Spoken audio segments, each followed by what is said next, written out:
j'ai décidé de mettre en place le télétravail à l'Agence des espaces verts. C'est d'abord une volonté politique, mais qui correspond à plusieurs objectifs. Premier objectif, que les gens continuent à travailler bien, mais qu'ils soient psychologiquement aussi dans une situation de travail confortable, c'est-à-dire éviter le stress des embouteillages et avoir cette capacité à travailler partout, de chez eux, des sites déconcentrés, et de continuer à travailler ensemble. La mise en place au quotidien pour l'ensemble des collaborateurs de l'AEV n'a pas été simple. Il y avait certaines réticences, notamment des chefs de service, qu'il a fallu convaincre pour mettre en place le télétravail. Oui, donc le télétravail se définit selon deux modalités.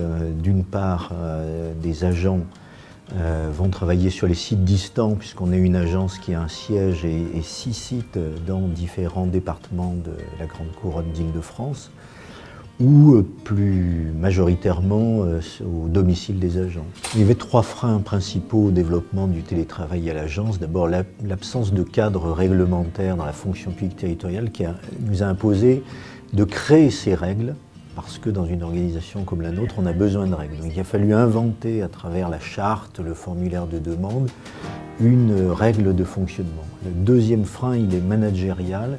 Il faut que les chefs de service, directeurs, admettent une modalité de travail de leurs agents qui n'est pas liée à la présence physique sur un site selon une certaine quotité de travail. Le troisième frein, c'est de ne pas faire éclater le collectif de travail, la communauté de travail, pas conduire à un isolement de certains agents par le télétravail, point sur lequel les organisations syndicales sont très sensibles.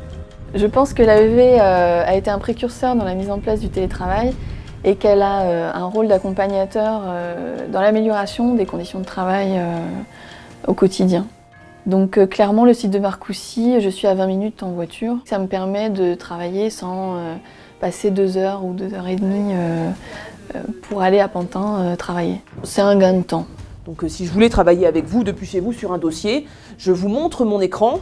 Je peux vous pointer des choses sur l'écran, vous le voyez depuis chez vous, vous pouvez interagir. Donc c'est vraiment la même chose que si on était autour de la table. Les journées où je travaille à la maison sont au moins aussi productives, si ce n'est plus, que les journées où je travaille à Pantin. Donc je suis beaucoup plus détendue, reposée, disponible pour ma famille le soir.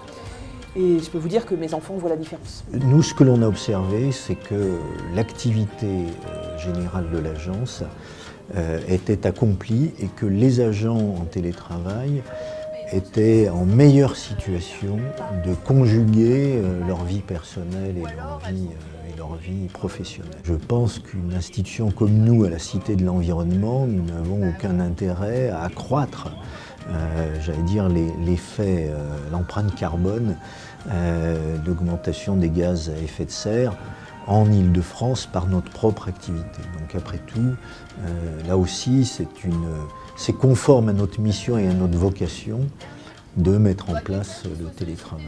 Un changement de cette nature est un changement culturel. Tout changement culturel est difficile à mettre en place, mais en même temps, il porte des fruits parce qu'il amène une réflexion sur son propre travail.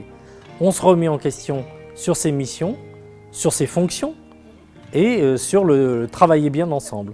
Mon objectif, c'est qu'il y ait 60% des agents qui sont en capacité de faire du télétravail, qui soient au télétravail. On n'est pas au bout du chemin. Je pense qu'on pourrait arriver à encore plus d'agents en télétravail et plus de journées par semaine encore. Et je pense que ça devrait être un exemple pour l'ensemble de la fonction publique en Île-de-France et même ailleurs.